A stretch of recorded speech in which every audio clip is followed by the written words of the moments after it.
How's everybody doing? Hey! I've been singing for a long time. I can handle this quiet mic. Anybody else here named Tom? Yep. Where? Right here. Thomasina? Oh, okay. There's a lot of bad things that go along with my name. I don't want to blame my parents for it, but I guess the first one, everything bad is named after Tom. Tomfoolery, which is basically acting like an idiot, which is what I'm doing right now. Peeping Tom, pervert. Doubting Thomas, question Jesus, question God. I just went silent on that. But anyway, I'm getting older, so I start every day with a blue pill. It's an Aleve, not at Viagra. Not yet, anyway. I'm actually turning into the guy in the commercial I used to laugh at all the time. Like, I can't get out of bed. That's me now. That's me. And so then I had a girlfriend. She put me on to stabilize my brain. We're all comics, so we're just completely nuts. She put me on Lexapro. Now, one of the side effects of Lexapro is what? Do you know? You're looking at me like you do. You get a hard time getting aroused down there, man. Yeah. So I had to make a decision whether to keep my mental health or get a boner. I'm as crazy as ever, put it that way. But I had a lot of jobs before I do this stuff and everything else. And one of them was driving for a car service. And people just ask the stupidest questions to the driver. You know, don't ask these questions. Are you a good driver? No, actually, I suck, really, to tell you the truth. I got 3 DWIs, 2 suspensions, 12 points. The company said, we have to hire this guy. So, speaking of driving, does anybody here have a Jesus fish on the back of their car? They are the worst fucking drivers in the world. They're in a hurry to meet God, and they're taking everybody on the road with them, including me. But when I go out to the car service, then, like I said, people ask stupid questions, and then I just start playing with them. Once they ask the dumb question, then I just play with them all day long. You know, I just say stuff like, "Hey, I was having a great time at the bar before I had to come and get you guys. I'm so tired I could fall asleep right now. Help me out with the traffic lights. I'm colorblind, guys. You guys, it's a group effort now." And I say, do you guys realize that it's suicide day between all the livery drivers? Today we just kill ourselves, drive off the bridge, and whoever's in the back is coming with us. It's your guys' unlucky day, right? So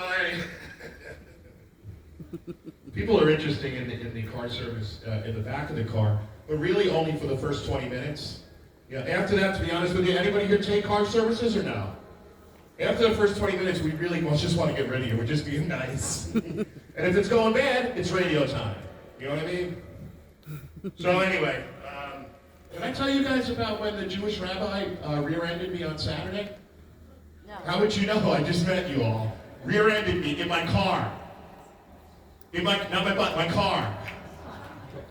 So he comes flying out. First of all, Jewish people are not supposed to be driving on Saturday. He comes flying out of the car. He's like, "Oh, I'm so sorry." Got the whole garb, the whole getup. That's why I like being Catholic. There's not too much of a uniform to it, you know? And he comes flying out of the car and he's like, "Oh, I'm so sorry. I don't want my congregation to know I was driving on Saturday." It's like, "That's all right. Listen, I won't tell nobody." And he's like, "Listen, I can't go to the insurance. I want to settle that out of the court." So he starts pulling $500 out of his wallet. Now he's breaking 2 of the rules. He's driving and he's handling money, right? And on top of that, he doesn't want his congregation to know. This guy was just missing cocaine and hookers to break all the rules running a church. What's that? And a tattoo, yeah. Well, we went together afterwards. You paid. You know, so don't worry about the damage, man. I got you, you know? But I don't mind being Catholic. Like I said, people are Catholic here, I'm sure, right? It's a Catholic community. And like I said, there's a lot less rules in Catholicism because all you got to do, no matter what you do, all you got to do is say, "I'm sorry." It's all good, right? So in other words, what's your name? Sarah? Let's say Sarah, for instance, in the Catholic religion. No offense, sir. I kill you right now, right? I'm not going to, relax. I kill you right now, right? Sarah's dead. Everybody's crying. I get caught, I do 15 to life, right? In prison, I become a born-again Christian and I say, "I'm really sorry that I killed Sarah." So then when I die, I get out. Sarah's dead. I get out after 15 years, and I live a really, really great life, you know? Then I die another 60 years, and I die, and I go to heaven, because I said I was sorry, you know? And Sarah's standing there going, Jesus, you can't let him in. I say, yeah, he killed me. I go, Sarah, I said I was sorry. That's what I love about Catholicism. You can get away with basically anything, you know? Any guys here take yoga? You do, huh? I went to an all-male yoga class, you know, and the yoga instructor, those guys are hippies. They're really cool, and they can make anything sound like it's okay. So we're all stretching, everybody's like over 50. No chicks in the room, man. Everyone's over 50, and all of a sudden you hear a stretch, and then in all the silence you hear, somebody farted. Nobody said anything, you know? The yoga instructor, all you heard was, and the yoga instructor's like, that's okay. That's fine. That's when your body's relaxing. And usually, guys take credit for farts, don't we? That was mine. Nobody said anything. Nobody claimed this fart. You know? But it can't, I know, Gary, you were a lawyer, right, for a long time? If I ever kill 8 people, here I go on the murder thing again, Sarah. You see this? If I ever kill 8 people, I'm going to hire a yoga instructor to be my lawyer. You know why? He's going to make it sound like it's okay. Come up and be like, all right, listen, what do you got? He goes, they're charging you with 7 counts of murder, but the last one we're going to get dropped. It's going to be fine. Be fine. He'll just make me feel great, you know? Yoga instructors can do that. How are you tonight? Okay. My mom is going to be 86 tomorrow, ladies and gentlemen. Yeah. She raised 7 kids. She had 7 kids in 9 years. God bless her is right. You're not kidding. I know. I heard it all, too. Your dad really liked your mom, man. Yeah, okay. You guys didn't have TV, did you? No. Irish Catholic? Bingo! So anyway, I went down to visit her. She was having cataract surgery. She couldn't drive. Legally, she couldn't drive. You know, legally blind or whatever. But she could see or whatever. So I'd have to do the grocery shopping, which is fine. I get out of the house or whatever. And at the end of the thing, she goes, okay, hey, listen. Buy us some Powerball tickets. And I have 7 brothers and sisters. So I had to make this clear. If we win, they don't get any, right? It's me and you. So then she goes, and usually I never know how much the Powerball is. But I ended up, for whatever reason, I saw it on a billboard that day. She goes, well, listen, how much is it? I go, oh, I don't know. I think it's like 84 billion. You know what she says? That's it? I go, what do you mean that's it? I said, you're 85 years old, $1 million, and 84 million bucks ain't gonna hold you, right? So anyway, I love my mom. My mom's awesome. And, you know, the other thing, at the end of the conversation, right after the Powerball conversation, she says, hey, pick us up some Win for Life. I go, I'll get the Win for Life, okay? You win the Win for Life, we're getting like $1,000, Mom. You're 85. I better not tell her I told that joke up here. I told her I would, but screw it.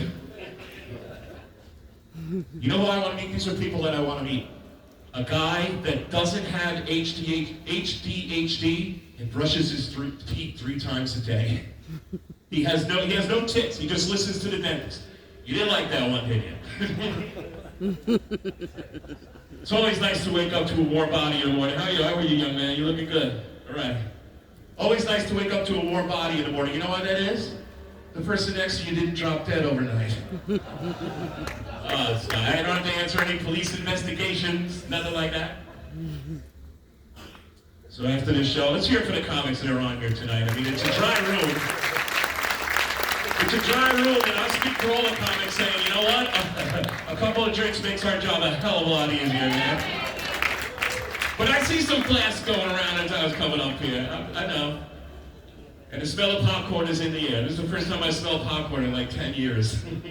Yeah, she's slopping down the popcorn, man. So after this set, I'm going to go home and I'm going to drown my sorrows. It's my wife's bath night. Yeah, she just keeps getting out of the tub, man. I don't know. So my wife only showers on only bathes on Saturday anyway. Okay, so anyway, I'm wrapping up my set here. Guys, thank you for listening to me. Okay? And I just want to leave you on this note. There's an old saying, and you probably heard it, God helps those who help themselves. Amen. Where the hell was he when I robbed the bank? I was helping myself. I got 5 years for bank robbery. Ladies and gentlemen, the only thing that's not wrong with my name, Tom, is Tom Carr. Thanks for listening.